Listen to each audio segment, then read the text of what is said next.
Bonjour à tous. On se retrouve pour la pleine lune du 12 mai qui a lieu aux alentours de 19 heures, donc le soir, lundi, et une pleine lune qui a lieu en Scorpion, et également une pleine lune qui a lieu lors de l'ouverture de la sphira du Hod. Donc en fait, toute notre appréhension, notre relation à la vie, jusqu'où est-ce que je suis capable de m'émerveiller, d'avoir un regard très positif sur les choses, d'être dans la reconnaissance. Donc reconnaître la beauté, reconnaître, puisqu'il y a cette notion de splendeur aussi avec cette sphira, la beauté de la vie, jusque dans des endroits où finalement c'est pas forcément toujours facile de voir ça. Donc en fait, une semaine de libre arbitre où il va falloir exercer son libre arbitre de manière, à mon avis, très forte. Parce que le fait que la Lune soit en Scorpion, ça signifie a priori des énergies qui remuent et des énergies qui peuvent nous amener dans les extrêmes. Donc attention à ne pas se précipiter, attention, je dirais aussi à bien respirer, attention à ce que les émotions ne débordent pas, et pour systématiquement revenir à qu'est-ce que je veux vraiment, voilà. C'est-à-dire en fait, puisqu'on a toujours le choix par rapport aux énergies qui nous sont proposées, c'est finalement comment est-ce que moi je veux m'inscrire dans ce qui est mis sous mon nez. Et donc il n'y a jamais de fatalité. Oui, bien évidemment, il y a du déterminisme, mais au sein de ce qui est déterminé dans ma vie, c'est le propre de l'être humain, c'est le seul qui sur cette terre a été créé avec un libre arbitre. Et donc, c'est là-dedans que je dois véritablement me renforcer de manière très forte. Alors, je vais rentrer dans la roue médecine que j'ai faite avec d'abord comme carte le guerrier lumineux et la carte de l'élévation. Autrement dit, deux cartes qui d'emblée nous disent comment est-ce qu'il va falloir s'inscrire dans cette période, qui est plus une période de gestation où on va aller rechercher l'inspiration, puisque la Lune va se mettre donc en lune descendante cette fois-ci.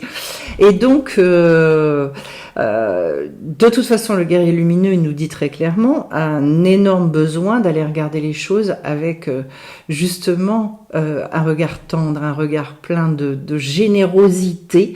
Je vais retrouver et je vais reparler de cette notion de générosité, et puis dans le sens de qu'est-ce qui m'élève, qu'est-ce qui me fait bouger pour le mieux, pour le bon, pour autrement dit en fait que je m'accroche véritablement à mes aspirations, quels que soient les événements auxquels je vais être confrontée. C'est ça qui nous fait grandir. C'est-à-dire que face à éventuellement une adversité, eh bien systématiquement, non, je vais pas céder à ça. Non, c'est ça que je veux, c'est pas autre chose, etc. Donc un vaste programme qui s'ouvre là durant ces 15 jours, puisque en fait derrière la sphère du Hod on va avoir le Yesod, c'est-à-dire les fondations. Donc on va vers des choses qui sont vraiment des choix très conscients. Au niveau maintenant de la direction du Sud, qui indique tout ce qui est matériel, matière, eh bien j'ai la magnifique carte du voyage avec l'amour. C'est-à-dire, c'est un grand oui à la vie, c'est un oui à tout ce qu'on me propose. Se positionner comme voyageur dans notre incarnation, c'est déjà se dire qu'on est de passage. Qui dit qu'on est voyageur dit qu'on est de passage. Et donc, obligatoirement, je vais être amenée dans la matière à me poser la question, en fait, c'est quel est mon essentiel? Et donc, probablement, à redéfinir certaines choses dans l'amour. Donc vous voyez qu'on va retrouver cette idée de générosité tout au long du tirage. L'amour, c'est quoi?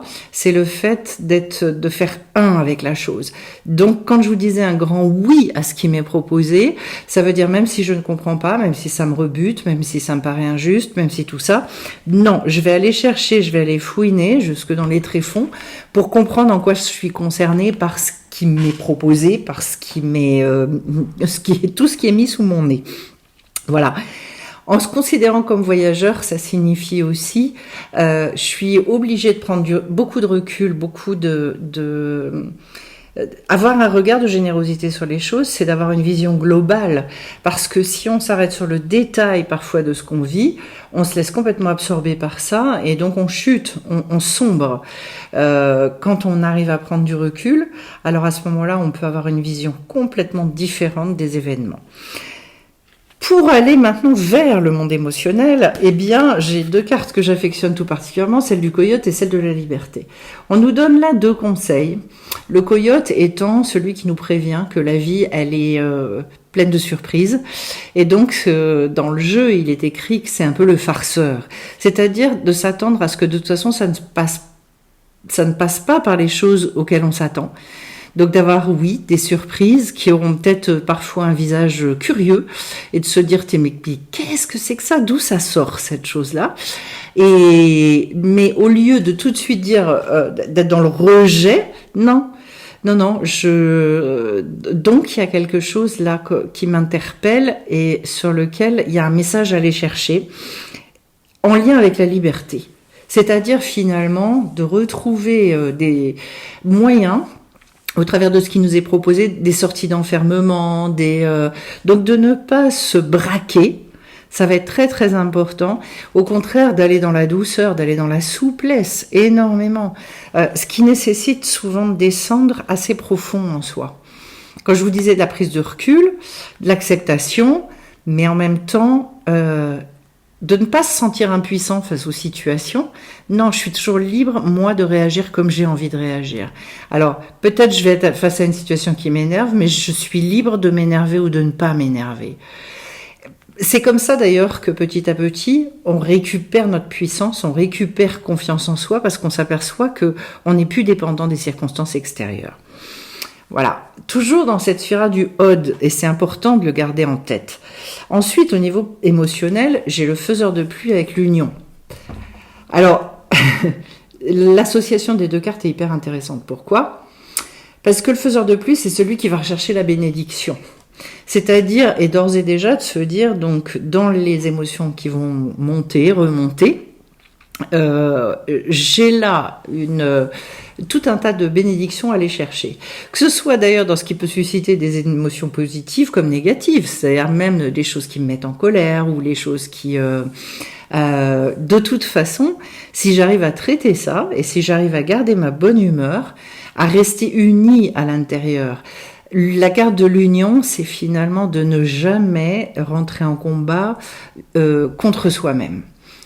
Au niveau émotionnel, c'est de dire l'émotion en elle-même, elle veut pas me faire de mal. L'émotion, elle vient parce qu'elle me montre certaines choses. Si j'arrive à opérer la réconciliation à l'intérieur, finalement, en fait, j'ai tout gagné. D'accord. Et il y a des fois, en fait, je peux être ambivalente sur certaines choses. C'est-à-dire que... par exemple, si je reprends le thème de la colère, j'ai envie de me mettre en colère, je décide de ne pas le faire et je comprends qu'en moi, il y a une partie qui, oui, est en colère et il y a une partie qui ne veut pas l'être. Et finalement, je vais aller m'accrocher, je vais me laisser fondre dans la partie qui dit non, je ne vais pas céder à ça. Même si effectivement je comprends que oui, je suis humaine, mais je n'ai pas envie en fait d'aller là-dedans. C'est là les sorties d'enfermement, c'est là qu'on gagne en liberté des choses absolument extraordinaires et c'est là qu'on devient, qu'on n'est plus soumis aux circonstances extérieures. Alors si je continue maintenant, donc je pense qu'au niveau émotionnel, un certain nombre d'entre nous, on risque de passer par des choses qui peuvent nous sembler de prime abord pas agréables et en même temps de savoir qu'il y a une mine d'or et d'aller là-dedans et d'y aller, je dirais, avec décontraction, avec souplesse aussi, on retrouve cette idée-là. Avant, et donc quand j'accepte d'aller fouiller là-dedans, et avant de passer au niveau du mental, j'ai la carte de la chouette avec la carte de l'aube. Alors, la chouette, c'est celle qui voit pendant la nuit, c'est... celle qui est capable justement d'aller discerner des choses et puis elle se nourrit la nuit. Autrement dit, Elle va aller chercher, c'est dans l'obscurité qu'elle arrive finalement à trouver sa nourriture. Et puis alors, c'est rigolo l'association avec la carte de l'aube, c'est-à-dire quand j'arrive à me nourrir aussi avec ce qui me paraît très négatif, ce qui me paraît obscur dans ma vie, eh bien systématiquement, je recrée, je fais advenir l'aube. Souvenez-vous, dans ce conte merveilleux sur les fils échangés, de ce cri qui est poussé effectivement juste avant que l'aube n'arrive, c'est quoi ? C'est finalement la joie retrouvée dans l'obscurité, ce jour qui se rit de la nuit, parce qu'il sait que quand il arrive, finalement, la nuit, elle perd son nom. On ne peut même plus le nommer. Ça veut dire quoi ? Que dans nos vies, quand ce qui nous paraissait insurmontable, quand ce qui nous paraissait extrêmement négatif, quand tout ça s'arrête et que le jour arrive, eh bien, en fait, on se rit de la nuit. Alors, c'est tout ce que nous disent les sages, c'est pourquoi attendre finalement que le jour arrive pour se rire des choses et pour se dire non, je ne vais pas me laisser avoir par ça. C'est ça tout le regard du Ode, le regard de reconnaissance et ce regard extraordinairement décontracté, généreux, dont je veux parler. La décontraction, c'est une force absolument fabuleuse. Nous, on nous a inculqué que être quelqu'un de responsable, c'était être quelqu'un qui se soucie. Je viens de faire d'ailleurs une vidéo sur le sujet. C'est être quelqu'un qui prend à bras le corps ses problèmes et qui va. C'est pas du tout ce que nous disent les sages. Ils nous disent au contraire. Celui qui est un vrai homme, quelqu'un de fort, c'est celui qui va fonctionner avec la confiance, qui va fonctionner avec la émouna. Et donc celui qui est capable de faire ça, c'est lui le fort, c'est lui le guerrier. Donc voilà, on en revient au guerrier lumineux. Alors ça nous mène à quoi au niveau du mental ? Donc plein nord, eh bien la lune est au rêve. Voilà. Donc ce qu'on est en train de nous dire sur cette période-là de la pleine lune qui s'ouvre, eh bien c'est être capable de beaucoup se reconnecter à ses intuitions, être capable aussi de rêver, alors positivement, éventuellement pour ceux qui rêvent et qui se souviennent de leurs rêves. Sans doute y a-t-il énormément à aller fouiller dedans pour découvrir des pépites, des merveilles, soit dans le sens des projets que vous avez besoin de mettre en œuvre aujourd'hui, soit dans le sens de choses dont vous avez besoin de vous débarrasser, d'enfermement justement, des besoins de guérison. Sachez qu'on est toujours dans le mois de Iyar et donc en fait on est toujours sur une période, là, tout ce mois de grande guérison physique et spirituelle. La lune, c'est le côté très très féminin. Autrement dit, c'est un côté qui est beaucoup dans la réalisation des choses. Contrairement à ce qu'on peut croire, en fait, c'est dans le pilier en fait de l'arbre des séphirotes, le pilier féminin, qui est le pilier de gauche, c'est tout le pilier de la réalisation, de la matérialisation, de la concrétisation, etc. Et Ode, on est dans ce pilier-là de gauche. Et donc, de croire en ses rêves aussi, de les nourrir très très fortement. Et c'est quoi nourrir ses rêves ?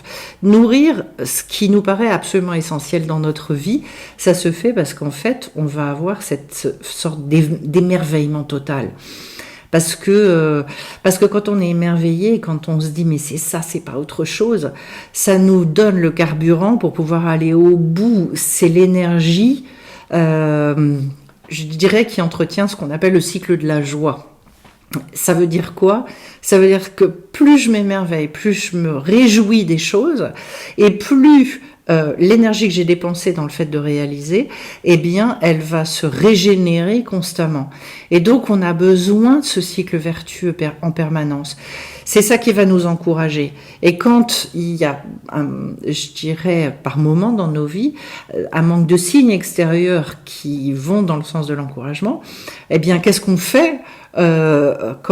C'est à nous de perpétuer cette joie. C'est à nous de nous renforcer là-dedans, de nous renforcer dans la émouna, la confiance, pour se dire non, je lâche pas parce que j'ai ça dans les tripes.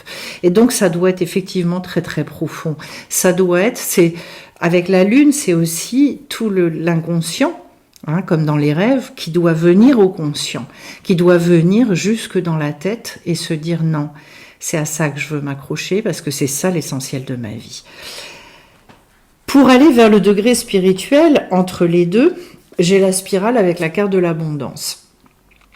Alors, la spirale, je l'affectionne énormément. Je l'ai eu tout récemment dans un tirage d'ailleurs.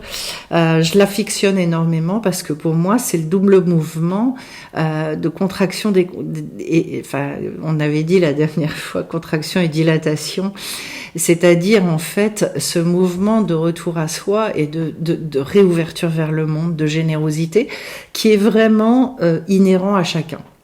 Autrement dit, durant cette période-là de pleine lune, peut-être aussi un besoin de faire ça très en conscience, c'est-à-dire de chercher tout ce qu'on a envie d'exprimer, de mettre à l'extérieur, et donc de réussir à équilibrer cette chose-là aussi, puisqu'en fait, tout ce qu'on travaille sur soi, tout ce qu'on acquiert, eh bien, c'est pour le redistribuer derrière.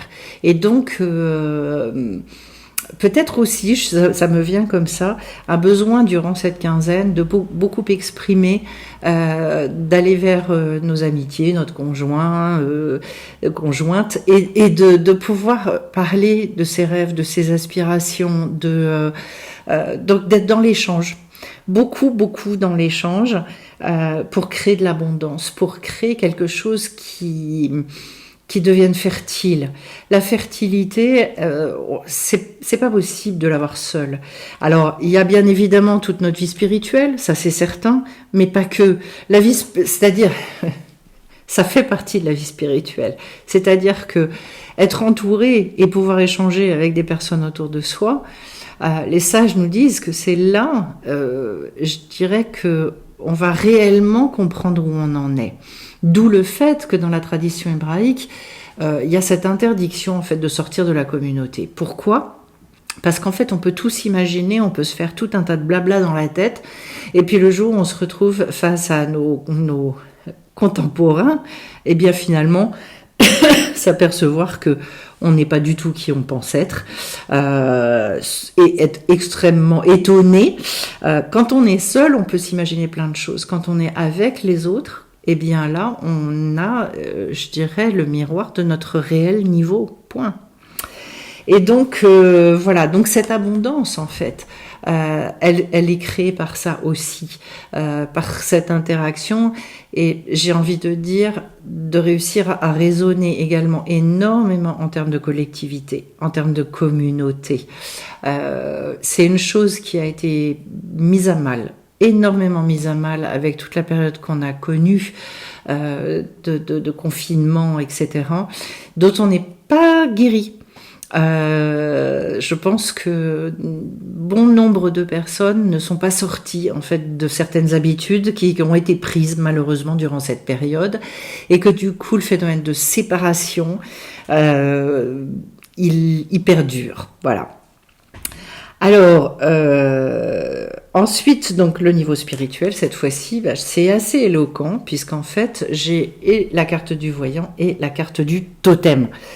Et donc, je regarde d'ailleurs au niveau du totem, parce que celle-là, je la connaissais pas bien. Donc, j'avais sorti mon petit... le fait de se sentir enraciné et protégé. Voilà. Voilà, génératrice de cohésion et d'unité, donc en fait c'est effectivement ce qu'on vient de dire. Importance des origines, des racines fondatrices de l'évolution, c'est-à-dire en fait on est en plein dans ce que voilà, ce qu'intuitivement je disais juste avant. Où est-ce qu'on va pouvoir je dirais vivre cette spiritualité? C'est au sein d'une communauté. C'est en considérant aussi justement avec qui on a des affinités, comment ça se passe avec les gens. C'est parce que c'est tout ça qui va définir finalement ce qu'on a besoin d'exprimer, ce qu'on est venu pour apporter dans ce monde, et qui va nous permettre de développer justement ce regard, cette clairvoyance, cette perception qui n'est pas une perception intellectuelle, mentale des choses. D'ailleurs, au niveau du mental, je vous le redis, j'avais la lune et les rêves. Autrement dit, en fait, des choses qui sont éminemment intuitives. Et pour vivre une vie spirituelle, une vraie vie spirituelle, il faut la vivre au niveau de la vision. La vision, ça équivaut à la Chokhmah dans l'arbre des Séphiroth, c'est-à-dire c'est toute une sagesse, mais une sagesse qui nous est révélée. C'est pas notre propre sagesse qui est extrêmement limitée. C'est la sagesse de la vie qu'on respire tous les jours, parce que en fait, normalement, on est censé se renouveler, se réinformer en permanence. Et on se réinforme beaucoup au sein de, justement, et avec les échanges, le partage avec l'autre. On a besoin de l'autre. Au cœur du tirage, j'ai quoi ? Eh bien, j'ai le flux et la lune. Donc, vous voyez qu'on va retrouver dans l'autre jeu, cette fois-ci, cette notion de lune avec une notion très énergétique, d'énergie en tout cas, voilà. C'est-à-dire, j'ai l'impression aussi beaucoup de réussir finalement à s'abandonner aux énergies que la vie elle nous donne. De surtout pas rentrer en lutte, ça va être très important durant cette période-là. D'ailleurs, de toute façon, à chaque fois qu'on rentre finalement dans une forme de résistance, ce qu'on est en train de nous dire, c'est, vous savez, il y a des cycles. Puisque la lune, elle indique, c'est l'archétype de cette histoire de cycle. Donc ne vous en faites pas, que vous soyez en haut, en bas. De toute façon, en fait, quand on est en haut, on est amené à redescendre, et quand on est en bas, on est amené à remonter. Bon. Autrement dit, plus vous allez réussir à vous inscrire là-dedans, c'est tout l'objet d'ailleurs de ce que dit Rabbi Nachman de Breslev, c'est-à-dire il y a des chutes et il y a des montées. Et que finalement, la chute, elle prépare la montée. Autrement dit, si on est malin, entre guillemets, dans quoi est-ce qu'il faut être fort ? Il faut être fort dans les deux. Et c'est quoi la force dont il faut savoir faire preuve finalement ?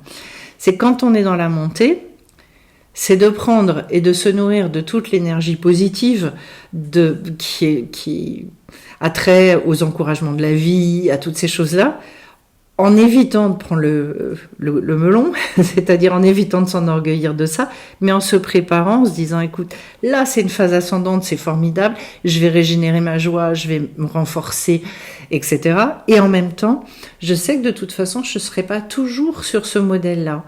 Et que, oui, derrière, forcément, on espère, et on ne les souhaite pas, mais malheureusement ou heureusement, en tout cas, c'est comme ça. Et donc, en fait, de savoir que la chute, elle va arriver, de se renforcer pour ne pas être étonné et ne pas, je dirais, rentrer dans le désespoir quand ça va un peu moins bien. Et quand ça va un peu moins bien, eh bien au contraire, là, d'être capable de réinvestir toutes nos forces pour se dire, c'est pas grave. De toute façon, moi, je veux garder ma joie, même quand, dans l'extériorité des choses, c'est peut-être moins facile et moins évident. Pour comprendre quoi, finalement ? Pour comprendre que, et admettre une bonne fois pour toutes qu'on est dans des cycles permanents et qu'il n'y a pas de catastrophe et qu'il n'y a pas des moments où eh bien je vais aller me mettre dans ma grotte et des moments où je vais briller et où je vais être superwoman. Non, c'est pas ça qu'on est en train de nous dire. Et finalement de réussir au niveau du moral à lisser tout ça, parce qu'en fait le but c'est quoi ? Le but c'est justement d'arriver à être complètement et d'avoir un regard indépendant des circonstances extérieures, pour pouvoir conserver en soi quelque chose qui est stable, quelque chose qui est clair, de pas tout de suite avoir 10 000 doutes qui viennent dans notre tête quand ça va un petit peu moins bien, de pas avoir le blues total et le moral qui finit en berne, de pas avoir tout ça, parce qu'en fait je ne change pas, mon identité profonde elle ne change pas, je sois en phase ascendante ou en phase descendante, je suis toujours la même personne. Donc il m'incombe à moi de pouvoir l'exprimer, que je sois en phase ascendante ou que je sois en phase descendante, on s'en fiche de ça. Et ça c'est quelque chose qui est possible d'obtenir. C'est quelque chose, c'est plus que possible. D'abord, c'est ultra souhaitable, c'est ce qu'on nous demande, mais c'est qu'en plus, les phases descendantes dans ces cas-là, nourries de cette manière-là, ne durent pas. Elles n'ont plus du tout la même ampleur, on ne les voit plus du tout de la même manière, et qu'elles nous permettent des remontées qui sont magistrales, magnifiques, et c'est elles qui finalement nous permettent l'élévation. Donc en fait, vous voyez que nourrir toute la sphira du Hod de cette manière-là, c'est une manière de s'élever constamment, et de devenir des gens extraordinairement heureux, en fait. Extraordinairement heureux, épanouis, et ne voyant plus jamais de catastrophe dans leur vie. Donc c'est ça d'ailleurs, c'est ça qui est impressionnant quand on constate ça pour les gens qui accomplissent véritablement tous les conseils, et qui nourrissent leur vie avec les conseils de Rabbi Nachman de Breslev, c'est de s'apercevoir que précisément c'est là qu'ils en arrivent, c'est dans cette, je dirais, oui, une dédramatisation extrêmement profonde de chaque événement qui peut avoir lieu dans leur vie, en sachant qu'effectivement, au bout du compte, de toute façon, ils vont découvrir des pépites, des perles, des choses magnifiques. Voilà. Et je souhaite à chacun véritablement de vivre à cette hauteur-là, de pouvoir à la fois décrypter les messages de la vie, sans pour autant se prendre la tête et être là constamment en train de tout le temps dans le mental, mais au contraire de réussir à parfaitement équilibrer les choses entre toutes les différentes dimensions de l'être, et surtout dans cette dédramatisation totale et complète. Voilà, n'oubliez pas le coyote, parce que je pense que c'est ça aussi. Eh bien, écoutez, j'espère que ce tirage vous aura parlé. Je vous espère également nombreux donc au cours de Kabbalah qui commenceront le dimanche 18 mai à 19h via Whereby maintenant, je suis plus sur Zoom. Mais n'hésitez pas à m'envoyer un mail si vous souhaitez y participer. Et puis merci pour ceux qui me laissent des petits commentaires, des petits pouces, c'est sympa, c'est tout à fait sympathique. Et puis je vous dis à très bientôt sur la chaîne. Plein de belles choses à chacun d'entre vous. Bye bye.